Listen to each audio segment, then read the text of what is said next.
L'autopsie d'un géant.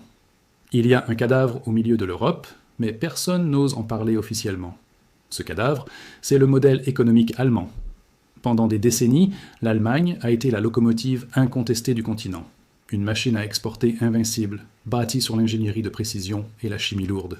Made in Germany était le label ultime de qualité et de puissance. Mais depuis 2022, cette machine s'est grippée, puis arrêtée, et aujourd'hui, elle commence à se démanteler sous nos yeux. Les usines ferment, les géants industriels comme BASF ou Volkswagen annoncent des plans de départ ou délocalisent. Et le pays s'enfonce dans une stagnation qui ressemble de plus en plus à une désindustrialisation définitive. La cause officielle de cette chute est la guerre en Ukraine. Mais la cause réelle, profonde et structurelle est ailleurs. Elle réside dans la destruction délibérée de l'avantage comparatif de l'Allemagne, l'énergie bon marché. Le 26 septembre 2022, lorsque les gazoducs Nord Stream ont explosé au fond de la mer Baltique, ce n'est pas seulement du métal qui a été tordu. C'est l'artère vitale de l'industrie allemande qui a été tranchée. Sans gaz russe bon marché, l'industrie lourde allemande est mathématiquement non rentable. Elle est condamnée à mourir ou à partir. La question qui fâche, celle que les diplomates évitent, est « à qui profite le crime ?» Qui a bénéficié de la coupure du lien énergétique entre la Russie et l'Europe? La réponse se trouve de l'autre côté de l'Atlantique. En coupant les ponts avec Moscou, l'Europe s'est jetée dans les bras de Washington pour son énergie et sa sécurité. Les États-Unis ne sont pas seulement devenus le fournisseur de gaz de l'Europe, à un prix 4 fois supérieur, ils sont aussi devenus la terre d'accueil des industries allemandes qui fuirent l'Europe. Ce que nous vivons n'est pas une simple crise conjoncturelle. C'est un transfert de richesse historique, une cannibalisation économique d'un allié par un autre. Les États-Unis, pour sauver leur propre économie et le statut du dollar, ont besoin de réindustrialiser. Et le moyen le plus rapide d'y parvenir est d'aspirer l'industrie européenne. L'Allemagne a été sacrifiée sur l'autel de l'hégémonie américaine. Elle est passée du statut de partenaire à celui de vassal économique, payant son énergie au prix fort pour financer la croissance américaine. Dans ce documentaire, nous allons déconstruire ce mécanisme de prédation. Nous allons analyser le pacte faustien du gaz russe qui a fait la richesse de l'Allemagne, et comment les États-Unis ont méthodiquement travaillé pour le briser bien avant la guerre. Nous verrons comment le sabotage de Nord Stream a été le point de bascule, et comment la loi américaine sur l'inflation, IRA, a fini d'achever la bête blessée. Ce n'est pas une histoire de morale, c'est une histoire d'intérêt. Et dans cette histoire, l'Allemagne est la victime consentante. Chapitre 1. Le modèle allemand. L'équation magique. Pendant 30 ans, le miracle économique allemand a reposé sur une équation simple, presque trop belle pour être vraie. Importer de l'énergie bon marché de l'Est, Russie, pour transformer des matériaux et les exporter à prix fort vers l'Ouest, USA, et l'Asie, Chine. C'était le secret de la compétitivité allemande. Le gaz naturel russe, livré directement par pipeline, coûtait une fraction du prix du marché mondial. Cela permettait aux industries énergivores comme la chimie, BASF, l'acier, ThyssenKrupp, ou l'automobile de produire à des coûts imbattables, tout en maintenant des salaires élevés pour les ouvriers allemands. Cette symbiose entre l'ours russe et l'aigle allemand n'était pas un accident. C'était une stratégie géopolitique appelée Wandel durch Handel, le changement par le commerce. Les chanceliers allemands successifs, de Gerhard Schröder à Angela Merkel, ont parié que l'interdépendance économique garantirait la paix. Ils ont construit une infrastructure physique massive pour sceller cette union. Les gazoducs Nord Stream 1 et le projet Nord Stream 2. Ces tuyaux n'étaient pas de simples infrastructures. C'étaient les cordons ombilicaux de la prospérité allemande. Grâce à cet avantage concurrentiel déloyal, l'Allemagne a accumulé des excédents commerciaux gigantesques, devenant le banquier de l'Europe. Elle a dicté sa loi budgétaire aux pays du Sud, leur expliquant qu'ils devaient être aussi compétitifs que l'Allemagne. Mais cette compétitivité était artificielle. Elle ne venait pas seulement du génie des ingénieurs allemands, elle venait d'une rente énergétique géopolitique. Sans le gaz russe à bas coût, l'usine allemande est un moteur V12 sans essence. Les États-Unis ont toujours vu cette alliance d'un très mauvais œil. Pour les stratèges de Washington, une fusion entre la technologie allemande et les ressources russes créait une superpuissance eurasienne capable de rivaliser avec l'hégémonie américaine. Empêcher cette union est une constante de la politique étrangère américaine depuis un siècle. Le succès économique de l'Allemagne était toléré tant qu'il restait dans le giron atlantiste. Mais dès que Berlin s'est trop rapproché de Moscou pour son énergie, Washington a commencé à s'inquiéter. Le modèle allemand avait une autre faiblesse. Il négligeait sa demande intérieure pour tout miser sur l'exportation. Cela rendait l'Allemagne extrêmement vulnérable aux chocs externes. Si le prix de l'énergie montait, ou si les marchés d'exportation se fermaient, tout s'écroulait. C'est exactement ce qui s'est passé. l'Allemagne avait construit un château fort industriel, mais elle l'avait construit sur un volcan géopolitique dormant. En résumé, la prospérité allemande des années 2000-2020 était une anomalie historique permise par la détente post-guerre froide. Elle reposait sur le pari que la Russie resterait un fournisseur fiable et docile. Ce pari a été perdu, et quand la base énergétique s'effondre, toute la superstructure industrielle construite dessus commence à vaciller, menaçant d'emporter avec elle toute l'économie européenne. Chapitre 2. L'obsession américaine, tuer Nord Stream. Bien avant que le premier char russe n'entre en Ukraine en 2022, les États-Unis avaient déclaré la guerre au gazoduc Nord Stream. C'est un fait documenté. Donald Trump, lors de son mandat, avait menacé l'Allemagne de sanctions, déclarant à l'ONU que l'Allemagne deviendra totalement dépendante de l'énergie russe si elle ne change pas de cap immédiatement. À l'époque, les diplomates allemands riaient jaune, accusant les Américains d'ingérence. Mais l'obsession était bipartisane. Démocrates et républicains voulaient la mort de ce pipeline. Pourquoi une telle hostilité ? Officiellement, pour la sécurité énergétique de l'Europe. Officieusement, pour 2 raisons économiques et stratégiques majeures. Premièrement, Nord Stream 2 permettait à la Russie de contourner l'Ukraine pour livrer son gaz, affaiblissant un allié des USA. Deuxièmement, et c'est crucial, les États-Unis étaient devenus le premier producteur mondial de gaz grâce à la révolution du gaz de schiste. Ils cherchèrent des marchés pour exporter leur gaz naturel liquéfié, GNL. Le marché européen, saturé par le gaz russe bon marché, leur était fermé. Tuer Nord Stream, c'était d'ouvrir l'Europe au gaz américain. La pression restait montée crescendo. Le Congrès américain a voté des sanctions contre les entreprises suisses et allemandes qui participaient à la construction du tube. C'était une guerre économique ouverte entre alliés. Joe Biden, avant même le début de la guerre, avait déclaré lors d'une conférence de presse avec le chancelier Olaf Scholz « Si la Russie envahit, il n'y aura plus de Nord Stream 2. Nous y mettrons fin ». Quand un journaliste lui a demandé comment il ferait puisque le projet était sous contrôle allemand, il a répondu avec un sourire énigmatique. « Je vous promets que nous serons capables de le faire. » Pour l'Allemagne, Nord Stream 2 n'était pas un projet politique, c'était une nécessité industrielle. Il avait coûté 11 milliards d'euros. Il était prêt à fonctionner. Il devait garantir l'approvisionnement pour les 50 prochaines années et faciliter la transition énergétique, le gaz remplaçant le charbon et le nucléaire que l'Allemagne avait abandonné. L'abandonner sous la pression américaine était un suicide économique que Berlin refusait d'envisager, jusqu'à ce que l'histoire force la main du chancelier. L'invasion de l'Ukraine en février 2022 a donné aux États-Unis l'opportunité politique parfaite. Sous la pression morale et diplomatique, l'Allemagne a suspendu la certification du gazoduc. C'était une victoire majeure pour la stratégie américaine. Le lien physique entre la Russie et l'Allemagne était coupé politiquement. Mais le tube était toujours là, intact au fond de la mer, rempli de gaz, prêt à être rouvert si l'Allemagne changeait d'avis face à un hiver froid ou une crise sociale. La tentation était toujours présente, c'est cette tentation qu'il fallait éliminer définitivement. Tant que le pipeline existait, il y avait un risque que l'Allemagne, asphyxiée économiquement, ne cherche à négocier une paix séparée avec la Russie pour rouvrir les vannes. Pour souder définitivement le bloc occidental, il fallait brûler les vaisseaux. Il fallait rendre tout retour en arrière physiquement impossible.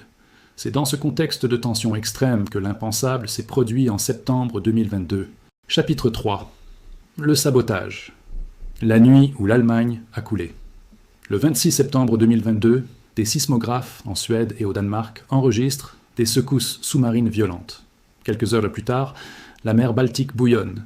Des fuites de gaz gigantesques apparaissent à la surface. 3 des 4 tubes des gazoducs Nord Stream 1 et 2 ont été détruits par des explosifs. C'est l'acte de sabotage industriel le plus important du XXIe siècle. En quelques secondes, des décennies d'investissement et l'avenir énergétique de l'Allemagne partent en fumée. Qui a fait le coup ? L'enquête officielle piétine, pleine de contradictions et de silences gênés. Mais posons la question classique des enquêteurs. Cui bono ? À qui profite le crime ? Certainement pas à la Russie, qui perd son levier d'influence majeur sur l'Europe et une infrastructure coûteuse qu'elle pouvait simplement fermer en tournant un robinet, ce qu'elle faisait déjà. Certainement pas à l'Allemagne, qui voit son assurance vie énergétique détruite et son industrie condamnée. Le bénéficiaire stratégique évident est les États-Unis. Avec la destruction des tubes, l'Allemagne n'a plus le choix. Elle ne peut plus hésiter, elle ne peut plus espérer une réconciliation avec Moscou. Elle est dos au mur. Le pont vers la Russie est coupé. L'Europe est désormais physiquement dépendante des navires méthaniers, dont une grande partie vient des États-Unis. Le secrétaire d'État américain Anthony Blinken a d'ailleurs qualifié cet événement quelques jours après d'opportunité énorme pour mettre fin à la dépendance européenne. une phrase qui a glacé le sang à Berlin. Les conséquences économiques ont été immédiates et brutales. Le prix du gaz en Europe a explosé, atteignant des sommets historiques, plus de 300 € le Mendo-Duelac, contre 20 € historiquement. Pour les industries allemandes, c'était l'arrêt de mort. Les usines de production d'ammoniac, d'aluminium, de verre, qui dépendent d'une énergie bon marché, sont devenues non rentables du jour au lendemain. Certaines ont fermé temporairement, d'autres définitivement. L'Allemagne a enregistré son premier déficit commercial mensuel depuis 30 ans. Ce sabotage a marqué la fin de la souveraineté allemande. Un pays qui ne contrôle pas son approvisionnement énergétique n'est pas libre. L'Allemagne, géant économique, s'est révélée être un nain géopolitique, incapable de protéger ses infrastructures critiques, et forcée de s'aligner sur une stratégie, celle de l'OTAN et des USA, qui allait contre ses intérêts économiques vitaux. Le silence gêné du gouvernement allemand après l'attentat est en lui-même un aveu de faiblesse terrifiant. C'était le point de bascule. Avant le sabotage, l'Allemagne était en crise. Après le sabotage, elle était en transformation structurelle forcée. Elle passait d'une économie de production à une économie de pénurie. Les dirigeants industriels allemands ont compris le message. L'énergie bon marché ne reviendra jamais en Europe. S'ils voulaient survivre, ils devaient partir. Et devinez qui leur a ouvert les bras ? Chapitre 4. Le remplacement. Le piège du GNL américain. L'Europe avait besoin de gaz, vite et à n'importe quel prix. La Russie étant hors jeu, elle s'est tournée vers le seul fournisseur capable de compenser le volume, les États-Unis. Une flotte immense de méthaniers a traversé l'Atlantique, créant un pont maritime d'énergie. En 2023 et 2024, les États-Unis sont devenus le premier exportateur mondial de gaz naturel liquéfié, GNL, et l'Europe est devenue leur premier client. Washington a sauvé l'Europe du froid, mais à quel prix ?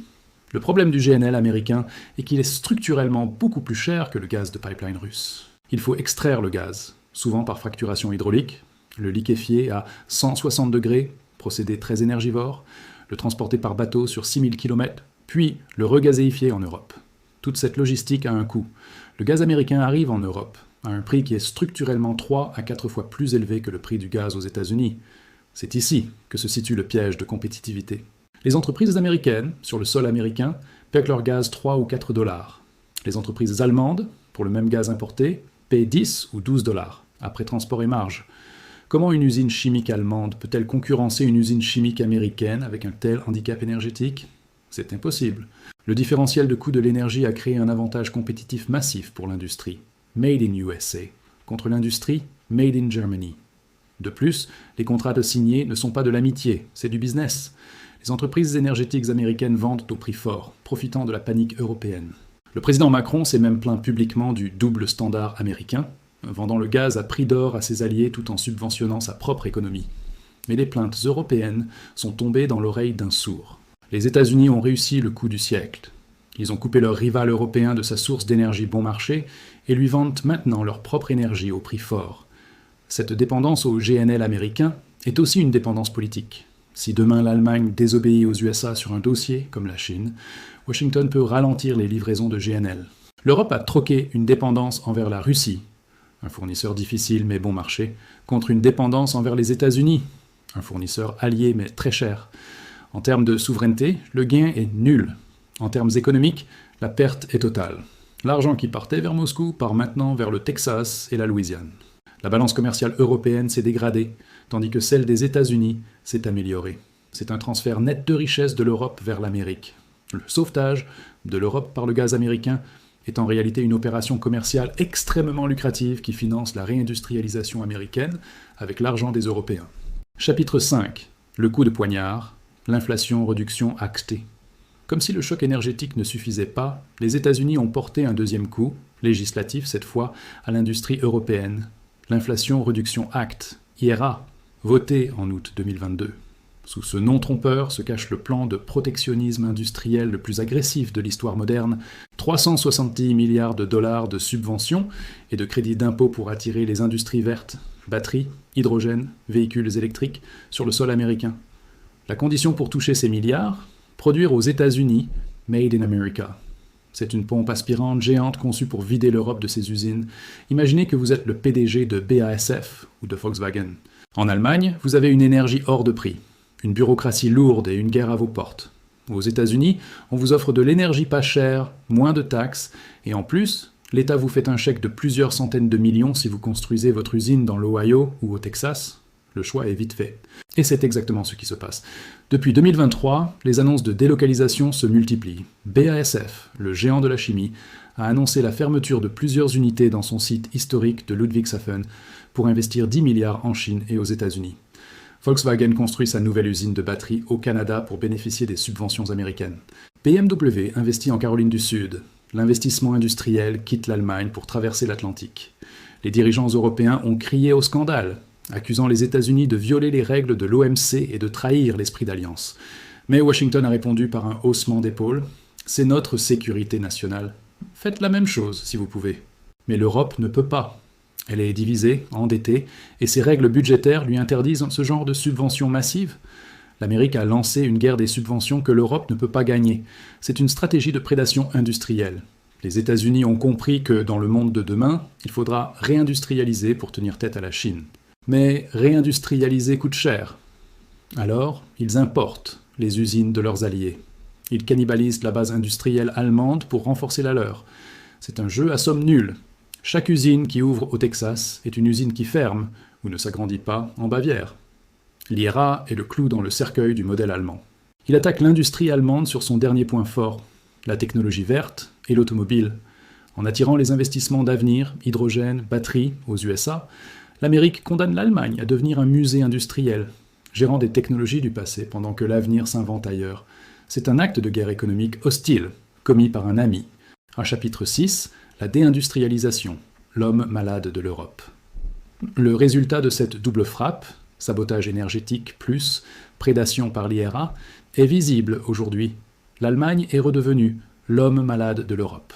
En 2023 et 2024, c'était la seule grande économie mondiale en récession ou en stagnation. La production industrielle allemande a chuté de près de 10% par rapport à son niveau d'avant-guerre. Ce n'était pas une baisse cyclique, c'est une destruction de capacité. Les secteurs les plus touchés sont les fondations de l'économie, la chimie, le papier, le verre, l'acier. Quand ces industries partent, elles ne reviennent pas. Elles ferment leurs hauts fourneaux, démontent les machines et partent. Avec elles, ce sont des chaînes de valeur entières qui disparaissent, des PME sous-traitantes qui font faillite, et un savoir-faire centenaire qui s'évapore. C'est une amputation. La société allemande commence à sentir la douleur. L'inflation a érodé le pouvoir d'achat. Les salaires réels ont baissé. Le climat social se tend, avec des grèves inédites dans les transports et l'industrie. La montée de l'extrême droite, AfD, se nourrit directement de cette angoisse du déclassement. Les Allemands réalisent que leur prospérité n'était pas éternelle, et qu'ils ont été trahis par leur gouvernement qui n'a pas su protéger leurs intérêts vitaux. Plus grave encore, cette crise allemande entraîne toute l'Europe. L'industrie allemande est le moteur de la zone euro. Les usines italiennes, polonaises, françaises sont souvent des sous-traitants de l'Allemagne. Si le moteur allemand cale, c'est tout le train européen qui s'arrête. La récession allemande exporte la déflation et le chômage chez ses voisins. L'Europe, privée de son leader économique, devient une zone de stagnation, coincée entre le dynamisme américain et la puissance chinoise. Le modèle social allemand, basé sur la redistribution des profits de l'exportation, est en danger. Sans excédents commerciaux, comment financer les retraites d'une population vieillissante ? L'Allemagne va devoir choisir entre s'endetter, ce qu'elle déteste, ou couper dans son modèle social, ce qui provoquera des troubles. C'est la fin de la stabilité politique allemande qui a été le pilier de l'UE pendant 30 ans. L'image de la désindustrialisation allemande est celle de ces usines chimiques silencieuses le long du Rhin, autrefois le cœur battant de l'Europe, aujourd'hui mises à l'arrêt parce que le gaz est trop cher. C'est le symbole d'une défaite sans combat. L'Allemagne a perdu sa guerre économique sans qu'un seul soldat ennemi ne franchisse le Rhin. Elle a été vaincue par le prix de l'énergie et la stratégie de son allié. Conclusion. La vassalisation de l'Europe. L'histoire retiendra que la guerre en Ukraine a eu deux perdants. L'Ukraine, bien sûr, mais aussi l'Europe, et spécifiquement l'Allemagne. Et elle a eu un grand gagnant stratégique, les États-Unis. L'Amérique a réussi un coup de maître à trois bandes. Elle a affaibli durablement la Russie en l'isolant. Elle a brisé le lien germano-russe qui menaçait son hégémonie. Elle a récupéré l'industrie et les capitaux européens pour renforcer sa propre économie. L'Allemagne a été sacrifiée pour sauver le dollar. En forçant l'Europe à acheter du gaz en dollars et en attirant les industries européennes, les USA ont créé une demande artificielle pour leur monnaie et leurs dettes, prolongeant ainsi leur cycle de domination.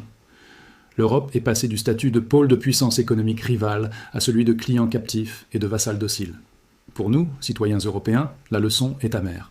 Nous découvrons que dans les relations internationales, il n'y a pas d'amis, il n'y a que des intérêts. L'Amérique défend ses intérêts avec une brutalité implacable, même si cela signifie ruiner ses alliés. L'Allemagne a payé le prix de sa naïveté géopolitique. Elle a cru que le commerce suffisait. Elle a oublié que l'économie repose sur l'énergie, et que l'énergie est une question de rapport de force. Le sabotage de Nord Stream n'était pas un fait divers. C'était l'acte fondateur d'un nouvel ordre économique occidental, où l'Europe n'est plus qu'une périphérie de l'Empire américain. L'industrie allemande ne reviendra pas. Le gaz pas cher ne reviendra pas. Nous entrons dans une ère de vie chère et de dépendance atlantique. C'est la nouvelle réalité, et il va falloir apprendre à y survivre